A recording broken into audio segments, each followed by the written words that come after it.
Hey, Simply Sugar here with the Evening News Rundown. Tonight we're going to cover Chicago pushing back against Donald Trump, Trump trying to grow his power, a courtroom ruling shakes immigration, and tragedy strikes Gaza. Here's the news I'm going to cover.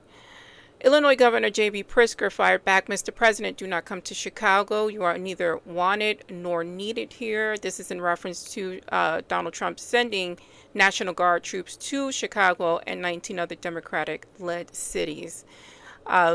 We know that the National Guard is in D.C. and they are armed. Pritzker blasted the move as illegal, unconstitutional, and un-American, accusing Trump of using federal troops to intimidate blue states. Yes, that's exactly what it is for. It's to intimidate the governing people of those states as well as the citizens of those states. Pritzker vowed legal action, saying Illinois will use every peaceful tool to stop deployments. Critics argue the guard rollout is about optics. We know that, and we know Donald Trump seems to have given himself another title, Chief Law Enforcement Officer. You know, because he wants to play cops and robbers, cowboys and Indians. I don't know what he's playing at, but this is not a game. This is real life. A massive image of Trump's face has been hung on the side of the Department of Labor in Washington, D.C.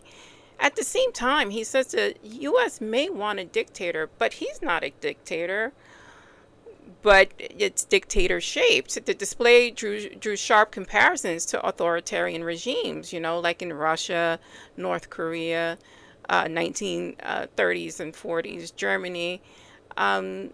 It's all about optics and symbolism, and the symbolism is clear.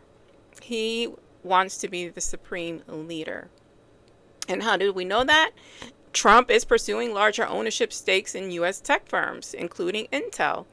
Ethics watchdog warned this raised a serious conflict of interest concerns, blurring the line between presidential duty and personal profit. Supporters say it shows Trump is investing in America. America is supposed to be a capitalist country where you get to say what you want your company to be, of course, following regulations.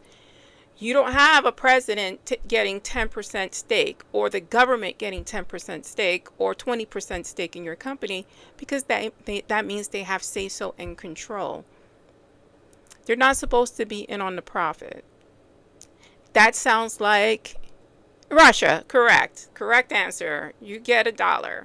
Not from me, but you get $1. A federal judge in Maryland has blocked the deportation of Kilmar Abrego Garcia to Uganda, ruling the government is absolutely forbidden from removing him. Now, if you're not aware, he went to an immigration hearing where they re-detained him, and now they're trying to get him out of here by any means necessary, including coercion, saying if you plead guilty to the charges in Tennessee and make us look good, we'll send you to Costa Rica where at least you know the language. If not, you're going to Uganda, buddy. That's how bad it is. That's exactly how it sounds. Moving on to Gaza, Israeli strikes hit the Nasser hospital in Khan Yunis, striking it twice, calling it a double tap pattern. First the fourth floor, then the stairwell where journalists and rescuers had gathered. So you strike a hospital, people come to help, and then you hit it again. At least 20 people were killed, including 5 journalists. International groups condemned the attack as grave threat to press freedom. Well, they don't want any witnesses, and they don't want people reporting on what's happening there. That's my opinion, and I'm Simply Sugar. That's the news rundown. Please like, share, and follow, and let me know your thoughts.